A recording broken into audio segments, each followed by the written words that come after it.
यदि पसंद आए आपको तो लाइक, सब्सक्राइब और शेयर ज़रूर करें और बेल बटन दबाना ना भूलें ताकि मेरा कोई भी वीडियो सबसे फर्स्ट आप लोग के पास पहुंचे। आइए आज हम लोग नया चैप्टर स्टार्ट करेंगे, income from profit and gains और बिजनेस प्रोफेशन का टैक्सेबिलिटी निकालना। इसका मतलब हम लोग याद करिए, हेड्स ऑफ इनकम बोले थे कि टोटल 5 हेड्स ऑफ इनकम होता है। उस हेड्स ऑफ इनकम में सबसे पहला मैंने बताया था सैलरी, दूसरा हाउस प्रॉपर्टी, तीसरा कैपिटल गेन, चौथा income from PGBP means profit and gains और बिजनेस प्रोफेशन, और पांचवा अदर सोर्सेस। हम लोग स्टार्टिंग का 3 कंप्लीट कर चुके हैं, तो आज हम लोग पीजीबीपी को स्टार्ट करेंगे। पीजीबीपी को स्टार्ट करने के पहले सबसे पहले बता दें मैंने क्या डिस्कस किया। नाम ही क्या है, profit and gains from business and profession. ठीक है सर, मतलब यदि प्रॉफिट फॉर बिजनेस और गेन्स फॉर प्रोफेशन, मतलब कोई भी प्रॉफिट लॉस जो भी हो रहा है उसका कैलकुलेशन, जो उसके ऊपर जो गवर्नमेंट टैक्स लेगी, डायरेक्ट टैक्स, तो जो भी करेंगे इसमें प्रॉफिट और बिजनेस से रिलेटेड ही करेंगे। तो देखिए सबसे पहले कि इसके लिए क्या क्या मेरे आना जरूरी है इसके अंदर में। देखिए ध्यान से, पहले बिजनेस का मतलब क्या होता है ये तो कॉन्सेप्ट क्लियर ही होगा।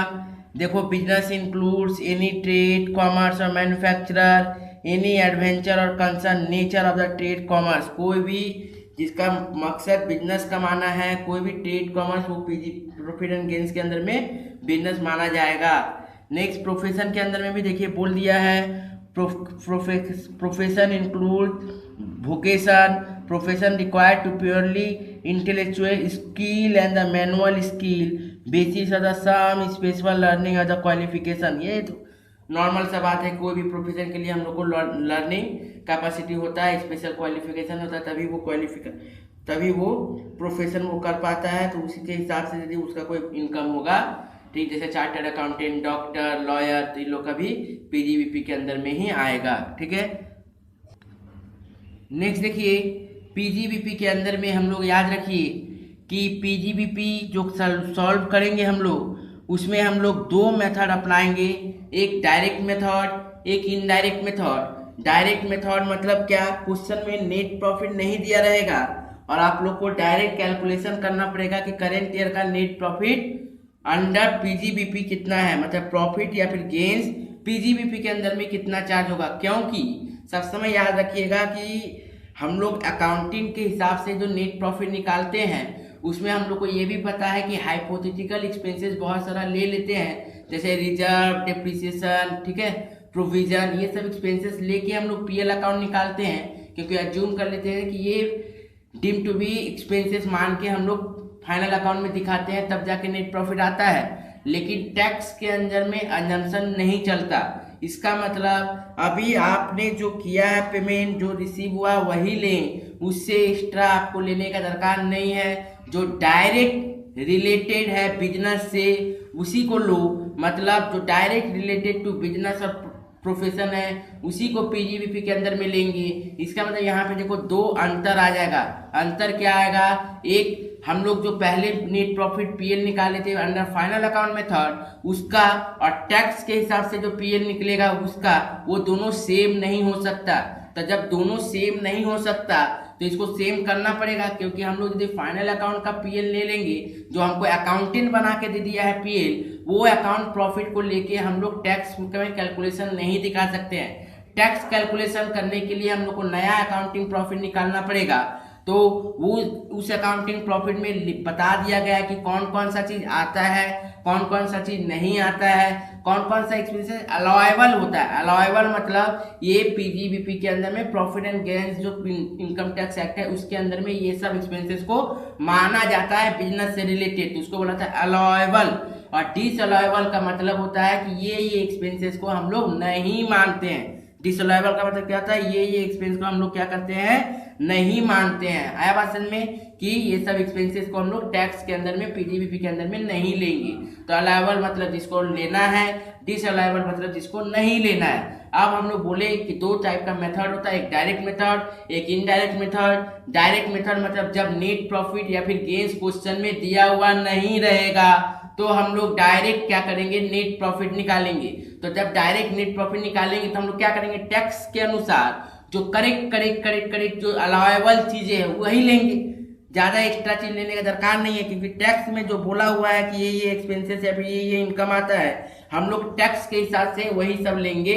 ठीक है, मतलब अलाउएबल जो एक्सपेंसेस है सिर्फ वही आएगा। क्या आएगा सर, समझ लीजिए, बार बार मैंने क्या बोला कि यदि डायरेक्ट मेथड होगा तो सिर्फ अलाउएबल एक्सपेंसेस ही आएगा। जैसे देखो कंप्यूटेशन एट ए ग्लैंस, जैसे देखिए ध्यान से, जब डायरेक्ट मेथड होगा तो देखिए इनकम के अंदर में, जैसे प्रोफेशन का मान लो है तो इनकम के अंदर में देखो कंसल्टेंट फीस, ऑडिट फीस और अदर कोई भी इनकम यदि रहे तो वो सब लेंगे। तो टोटल इनकम उसमें से देखिए माइनस करते हैं office rent, repair, depreciation, Sunday expenditure, ये सब सारा चीज एक्सपेंसेस को हम लोग माइनस करते हैं। आया बात समझ में? ठीक है, मतलब क्या, सिर्फ और सिर्फ जो डायरेक्ट एक्सपेंसेस और इनकम जो रिलेटेड टू बिजनेस है वो हम लोग दे दिया जाएगा क्वेश्चन में। तो क्वेश्चन में बोला रहेगा कि आप लोग नेट प्रॉफिट निकालिए और बहुत सारा एक्स्ट्रा चीज दे देगा क्वेश्चन में। लेकिन याद रखिएगा हम लोग जो बोले हैं कि जो डायरेक्ट बिजनेस से रिलेटेड है, जो फॉर्मेट में है, मोटा मोटी वही सब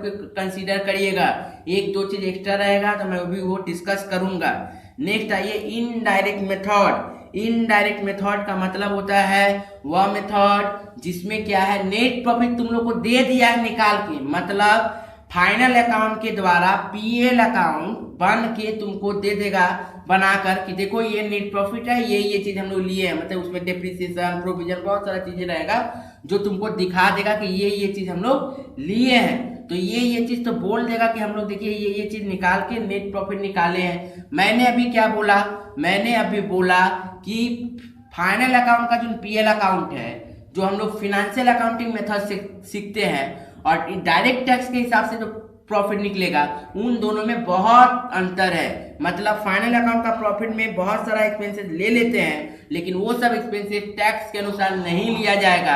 इसका मतलब जो क्वेश्चन में हम लोग को दिया रहेगा रॉन्ग प्रॉफिट, नेट प्रॉफिट बनाकर, वो मेरा क्या रहेगा, गलत रहेगा। हमको क्या करना पड़ेगा, सही profit under the head of income tax के अनुसार क्या होगा वो निकालना है। ठीक है सर, तो उसके हिसाब से जब रहेगा तो उसका भी एक फॉर्मेट है, उसको बोला था इनडायरेक्ट मेथड। मतलब बोलने का अर्थ क्या है कि देखिए नेट प्रॉफिट तो निकाल के दे दिया, तो उसमें तो सर बहुत सारा ऐसा एक्सपेंडिचर है जिसमें अलाउएबल भी होगा, और बहुत सारा ऐसा एक्सपेंडिचर है जो इसमें डिसअलाउएबल भी होगा। ठीक है, उसमें बहुत सारा एक्सपेंडिचर क्या होगा, अलाउएबल भी होगा, और बहुत सारा एक्सपेंडिचर क्या होगा, डिसअलाउएबल भी होगा। तो देखिए क्वेश्चन में हम लोग क्या बोले, पीजीबीपी में क्या बोले कि वही एक्सपेंसेस लेंगे जो अलाउएबल रहे। ठीक है सर, तो हम लोग क्या बोले कि फाइनल अकाउंट में तो अलाउएबल भी रहेगा, डिसअलाउएबल भी दिया रहेगा, तो हम लोग को क्या करना पड़ेगा, अलाउएबल तो ठीक है, तो अलाउएबल को तो कोई झमेला करने का दरकार नहीं।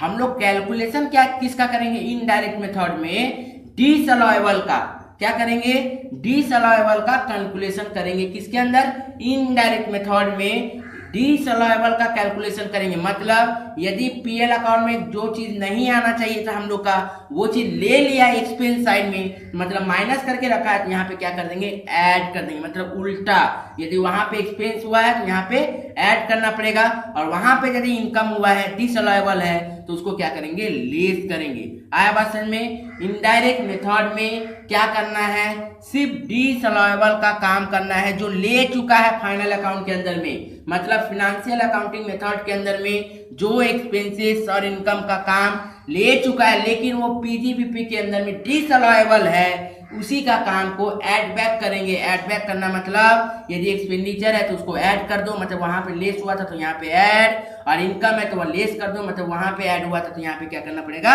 लेस करना पड़ेगा। आया बात समझ में?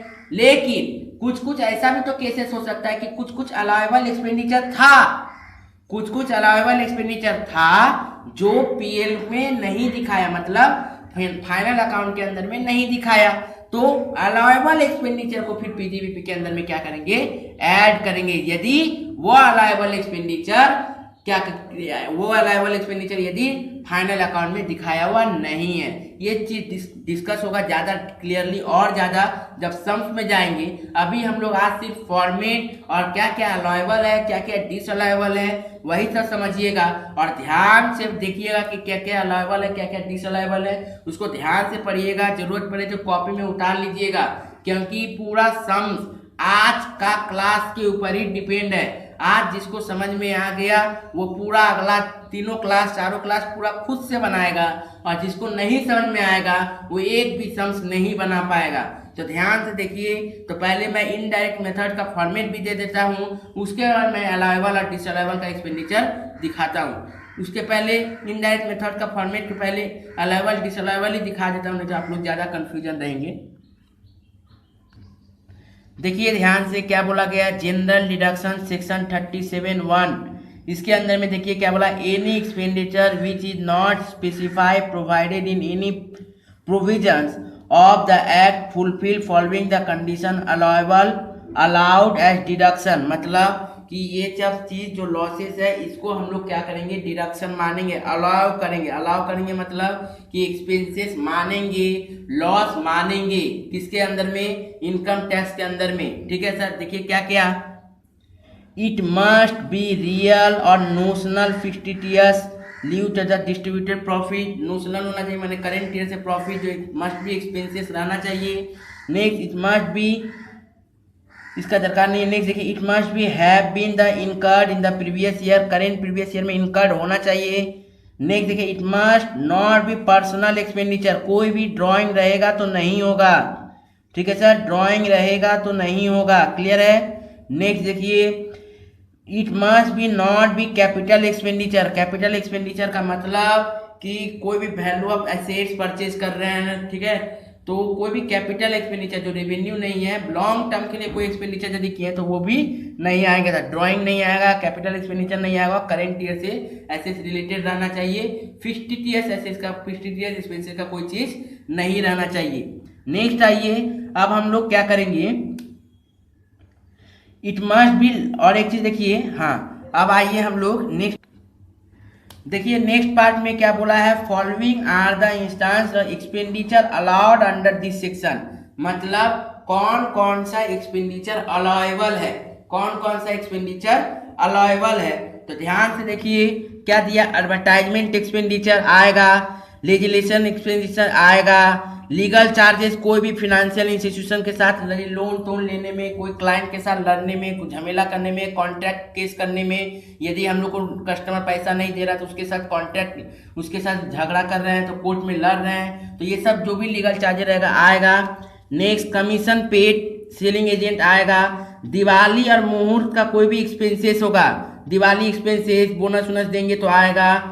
Expenses on the registration of the trademark, patent right, कोई भी रजिस्ट्रेशन करवाएं तो आएगा। सैलरी टू स्टाफ आएगा।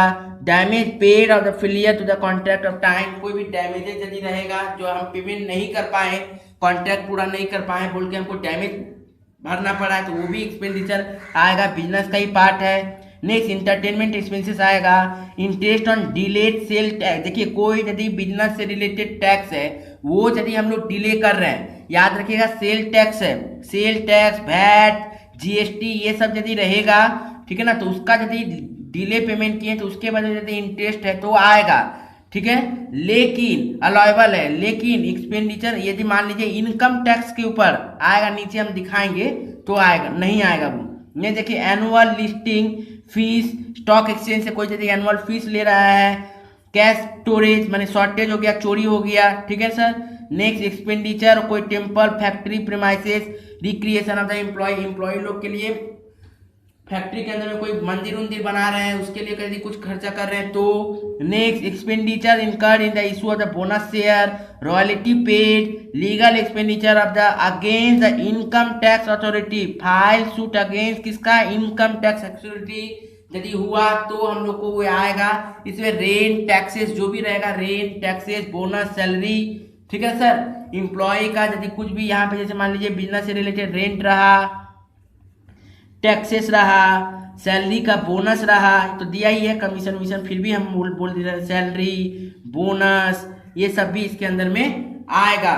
नेक्स्ट देखिए, नेक्स्ट कौन कौन सा चीज नहीं आएगा, नॉट अलाउड माने डिसअलाउड, कौन कौन सा चीज नहीं आएगा वो ध्यान से देखो।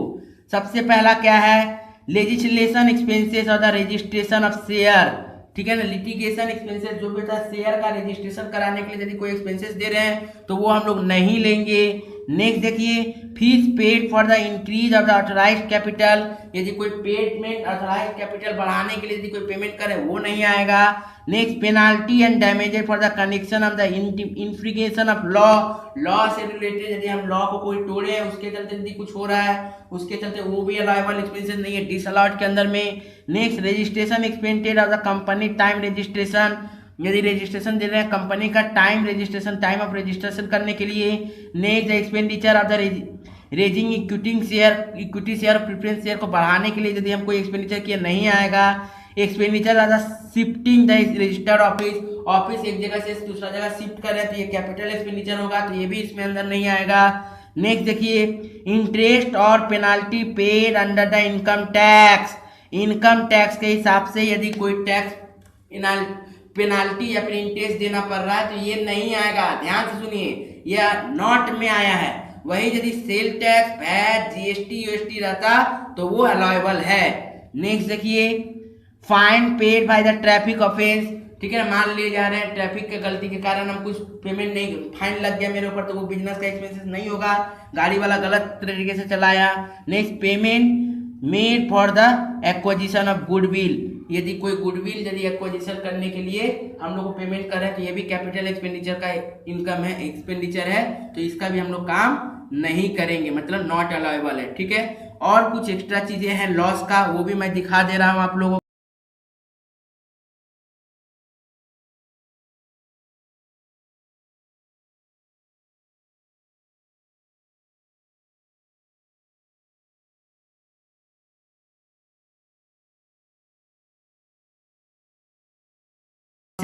जो पीजीबीपी के अंदर में आता है कंपलसरी, देखिए क्या क्या, loss on account of the embezzlement, मैंने बोला था इम्प्लॉय यदि कोई चोरी किया तो आएगा। Loss of stock in trade fire, यदि नेचुरल डिजास्टर हुआ तो आएगा। Loss on account of robbery, चोरी थेफ्ट, ठीक है, वो आएगा। Next, loss due to the non recovery और advance of the supply of raw material, raw material हम सप्लाई कर दिए उसके बदले में उसको जो एडवांस मिलना चाहिए था वो हमको नहीं मिला तो लॉस हो गया, तो वो भी आएगा। नेक्स्ट देखिए, less loss cost due to the breach of the contract, किसी ने कॉन्ट्रैक्ट तोड़ दिया उसके कारण यदि लॉस हुआ तो वो भी आएगा, ठीक है सर। नेक्स्ट देखिए, नेक्स्ट ध्यान से देखो,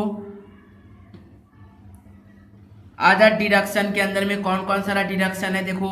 यदि मान लीजिए हम लोग इंश्योरेंस प्रीमियम, यदि मान लो इंश्योरेंस प्रीमियम ऑफ स्टॉक है तो आएगा, मानेंगे इसको अलाउएबल एक्सपेंडिचर। बोनस देंगे, कमीशन आएगा। इंटरेस्ट ऑन बोरोड कैपिटल आएगा। Employ contribution to recognise provident fund, employ को यदि रिकॉग्नाइज प्रोविडेंट फंड के लिए यदि दिए हैं प्रोविडेंट फंड तो भी आएगा। नेक्स्ट, बैड डेट डिडक्टिबल, ये भी होगा, लेकिन इसके लिए कुछ बाद में सिचुएशन है वो हम लोग बाद में देखेंगे। अब आइए फॉर्मेट में, इनडायरेक्ट मेथड का फॉर्मेट, ये वेरी इंपॉर्टेंट है, ठीक है। इनडायरेक्ट मेथड का फॉर्मेट बहुत ज्यादा इंपॉर्टेंट है, इसको ध्यान से देखिए। देखिए क्या बोला गया है, बोल रहा है net profit as per profit and loss account, ठीक है, पहले दे दिया, यदि क्वेश्चन में पहले से नेट प्रॉफिट दे दिया है निकाल के। अब देखिए, बट डिसअलाउड, मैंने बोला था जब पीएल अकाउंट जब बना के दे देगा तो उसमें से बहुत सारा डिसअलाउड एक्सपेंसेस रहेगा। अलाउड का कुछ काम नहीं करना है, काम किसका करना है, डिसअलाउड का। यदि पीएल अकाउंट में जो जो एक्सपेंसेस डिसअलाउड है उसी का काम होगा, अलाउएबल एक्सपेंसेस का काम नहीं होगा। अब बोलो सर अलाउएबल डिसअलाउएबल किसको समझेंगे, मैंने अभी आप लोग को सारा चीज अलाउएबल का चार्ट बताया है, तो वही चीज अलाउड होगा और डिसअलाउएबल का भी चार्ट बताया, मतलब वो चीज नहीं आएगा।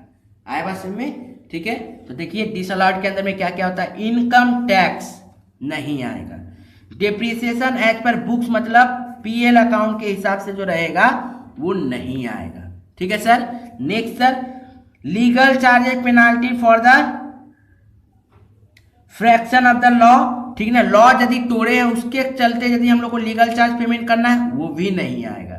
नेक्स्ट, कोई भी प्रोविजन फॉर बैड डेट नहीं आएगा। डोनेशन नहीं आएगा, डोनेशन कैपिटल एक्सपेंडिचर होता है इसीलिए। नेक्स्ट, इंटरेस्ट ऑन कैपिटल 12% से ज्यादा यदि इंटरेस्ट ऑन कैपिटल लेगा, मान लो क्वेश्चन में 20% इंटरेस्ट ऑन कैपिटल ले रहा है तो नहीं मिलेगा। कितना मैक्सिमम मिलेगा सर? 12%। 12% से एक्स्ट्रा इंटरेस्ट ऑन कैपिटल उसको का छूट नहीं मिलने वाला। ठीक है, तो इंटरेस्ट ऑन कैपिटल आएगा यदि 12% से ज्यादा हुआ जितना तो। Next, remuneration, remuneration to a partner. Remuneration के अंदर में सैलरी भी होता है और कमीशन भी होता है, याद रखिएगा। ये सब भी क्या है, बिजनेस के अंदर में नहीं है, क्योंकि ये तो पार्टनर्स का हिस्सा होता है, प्रॉफिट का हिस्सा होता है, तो ये पार्टनर लोग हो जाएगा। याद रखिएगा क्या बोला है, remuneration to partner, remuneration to employ नहीं। रेम्यूनरेशन टू पार्टनर रहेगा तो डिसअलाउ, रेम्यूनरेशन टू एम्प्लॉय रहा तो अलाउड, और अलाउड रहता तो फिर हम लोग को यहाँ पे काम करना नहीं है। नेक्स्ट आइए, expenses not debited in PL account, मतलब कुछ कुछ ऐसा एक्सपेंसेस होता है,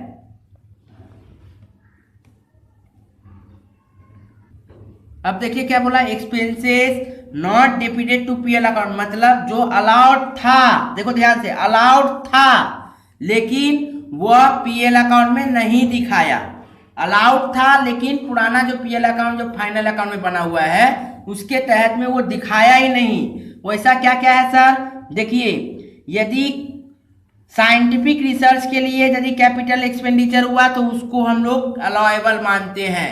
मतलब बिजनेस पर्पज के लिए यदि कोई साइंटिफिक रिसर्च कर रहा है उसके लिए जो भी कैपिटल एक्सपेंडिचर हो रहा है, मशीन खरीदना, ठीक है ना, लैंड एंड बिल्डिंग का कोई रिसर्च के लिए बिल्डिंग खरीदना, तो वो सब चीज के लिए भी हम लोग क्या करेंगे, लेंगे, बशर्ते ये कैपिटल एक्सपेंडिचर है। Next, depreciation as per income tax rules, ऊपर क्या था, income tax as per books, books मतलब फाइनल अकाउंट के हिसाब से रहेगा, उसको ऐड कर देंगे, और आईटी के हिसाब से जो रहेगा, इनकम टैक्स के हिसाब से जो रहेगा उसको लेस कर देंगे। Next, income credited to profit and loss account but not chargeable under, क्या बोला, कुछ कुछ income profit and loss account में क्रेडिट कर दिया है लेकिन पीजीबीपी के अंदर में वो सब इनकम नहीं माना जाता है। तो मैंने बोला था एक्सपेंसेस जो पीएल में चार्जेबल कर दिया है उसको यदि हम लोग पीजीबीपी में नहीं लेते थे तो क्या करते थे, ऐड। अब आ गया इनकम, जिसको नहीं लेना था पीजीबीपी में लेकिन ले लिया है, तो यदि कोई इनकम यदि नहीं लेना था पीजीबीपी में और उसको यदि ले लिया है तो हम लोग को क्या करना पड़ेगा, वहां पे तो पुराना वाला में ऐड कर दिया है तो यहाँ पे क्या करना पड़ेगा, हमको लेस करना पड़ेगा। क्या करना पड़ेगा सर, लेस करना पड़ेगा। देखिए ध्यान से देखिए कौन कौन सा, बैंक इंटरेस्ट लेस करेंगे, ये हम लोग देखिए याद करिए, फाइनल अकाउंट में हम लोग करते थे बैंक इंटरेस्ट बाई में लेते थे इंटरेस्ट रिसीव्ड, लेकिन इनकम टैक्स का हिसाब से नहीं लिया जाता है, तो हम तो वहां पे ऐड कर दिए हैं, तो यहाँ पे हमको क्या करना पड़ेगा, लेस करना पड़ेगा। डिविडेंड फ्रॉम शेयर नहीं लेंगे, कहाँ का, फॉरेन कंपनी का, और इंडियन कंपनी का रहेगा तो आईवे नहीं करेगा, वो तो एग्जेम्प्टेड है, ठीक है, तो डिविडेंड फ्रॉम फॉरेन कंपनी रहेगा वो भी हम लोग नहीं लेंगे। Next, dividend from Indian company तो आता ही नहीं है, मैंने पहले ही बोला था। Next, bad debt recovery out of the bad debt disallowed, जहां से बैड डेट मतलब हम यदि कोई बैड डेट को डिसअलाउड कर दिए, माने उसको लिया ही नहीं, जब कोई बैड डेट को हम लिए ही नहीं, अब हम यदि उस बैड डेट का बैड डेट रिकवरी हुआ तो उसको भी नहीं लेंगे, जब हम खाए ही नहीं तो हम भरेंगे क्यों, समझ रहे ना, मतलब बैड डेट जब हम लिए ही नहीं तो हम उसका रिकवरी भी नहीं लेंगे। नेक्स्ट देखिए स्टॉक का एडजस्टमेंट, देखो स्टॉक का एडजस्टमेंट कुछ नहीं है, बहुत इजी है, सब समय याद रखिएगा।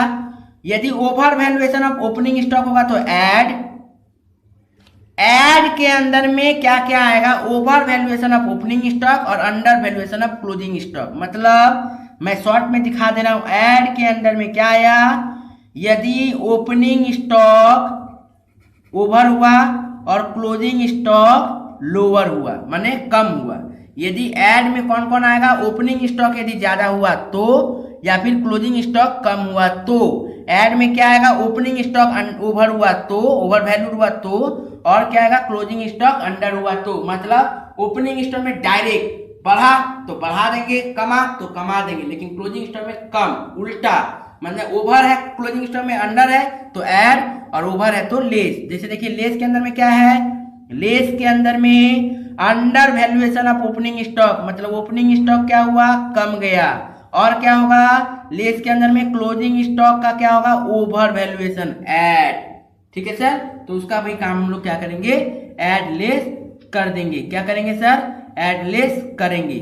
ओके, तो ये जब टोटल कर लेंगे तो ये हम लोग का क्या हो जाएगा, total expenditure under total head of the PGBP का इनकम के हिसाब से मेरा नेट प्रॉफिट आ जाएगा। ठीक है, ये अंडर पीजीबीपी के हिसाब से नेट प्रॉफिट आ जाएगा। अब आप लोग क्वेश्चन अभी भी नहीं समझे होंगे, हमको पूरा विश्वास है कि अलाइबल डिसअलाइबल तो ठीक है, चलो सर बोले ये अलाइबल डिसअलाइबल, क्वेश्चन कैसे समझ में आएगा कि कौन सा डायरेक्ट मेथड वाला है, कौन सा इनडायरेक्ट मेथड वाला है। मैंने क्या बोला, मैंने बोला जब पीएल अकाउंट बना के दे दिया, इसका मतलब हम लोग को इनडायरेक्ट मेथड फॉलो करना पड़ेगा, और यदि पीएल अकाउंट बना के नहीं दिया मतलब हमको डायरेक्ट मेथड फॉलो करना पड़ेगा। अब देखो हम एग्जांपल तुमको दिखा दे रहे हैं। ठीक है, मैं एग्जांपल आप लोग को दिखा दे रहा हूं। देखिए ये सम्स, ये है डायरेक्ट मेथड का फॉर्मूला, डायरेक्ट मेथड का सम्स। देखो इसमें देखो बैलेंस बीडी दिया है, रिसीव पेमेंट बना के दे दिया, बैलेंस बीडी दे दिया, बैलेंस सीडी दे दिया, सारा इनकम का रिसीव का पार्ट दे दिया, सारा पेमेंट का पार्ट दे दिया, सारा यहाँ पे रेंट फेंट ठहना तेना दे दिया। लेकिन कहीं पे भी दिखाया surplus, gain, net profit, net loss, कहीं पे भी है नहीं है। ये देखिए नेट प्रॉफिट बना के नहीं दिया, ये पीएल अकाउंट नहीं है सर, ये पीएल अकाउंट है क्या, नहीं है। मतलब इसमें क्या फॉर्मूला अपनाना पड़ेगा, डायरेक्ट मेथड। कैसा formula sir, direct method. Direct method का मैंने फॉर्मेट भी दिखा दिया, मैं ग्रुप में फिर से डाल भी दूंगा फॉर्मेट। ठीक है, अब आप इनडायरेक्ट मेथड, सर ये तो डायरेक्ट मेथड का एग्जांपल दिए, इनडायरेक्ट मेथड का एग्जांपल दीजिए। देखिए इनडायरेक्ट मेथड का एग्जांपल, इनडायरेक्ट मेथड देखो, ये देखो पूरा नेट प्रॉफिट पीएल अकाउंट बना के दे दिया ना, जैसे हम लोग लेते थे, पूरा नेट प्रॉफिट पीएल अकाउंट बना के दे दिया। देखो यहाँ पे नेट प्रॉफिट लिख दिया है, नेट प्रॉफिट, मतलब ये इनडायरेक्ट मेथड है। और दूसरा एग्जांपल हम देते हैं, थोड़ा होल्ड करिए। नेक्स्ट देखिए दूसरा इनडायरेक्ट मेथड का एग्जांपल देख रहे हैं, बाय सेल, क्लोजिंग स्टॉक, जैसे ट्रेडिंग पीएल करते थे पूरा बना के दे दिया है, देख रहे हैं ना। अब इसमें से ये इनडायरेक्ट मेथड, इसमें से बहुत सारा एक्सपेंसेस बोला हुआ कि आएगा, तो आएगा वाला देखो, जैसे परचेज है, सैलरीज है, रेंट, ये सब तो आने वाला चीजें है, तो इसका कोई काम नहीं।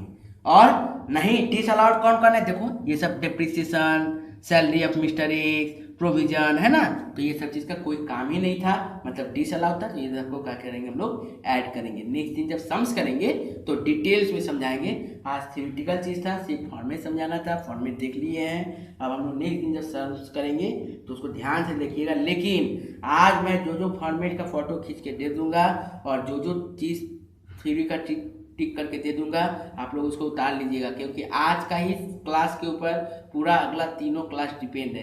वो यदि समझ में आया तभी अगले वाला सब सवाल बना लीजिएगा फटाफट, और नहीं समझ में आया तो एक भी सवाल नहीं बनेगा। ठीक है, नेक्स्ट हम शायद कल ही मिलेंगे। यदि पसंद आया आपको तो लाइक, सब्सक्राइब और शेयर ज़रूर करें, और बेल बटन दबाना ना भूलें, ताकि मेरा कोई भी वीडियो सबसे फर्स्ट आप लोग के पास पहुंचे।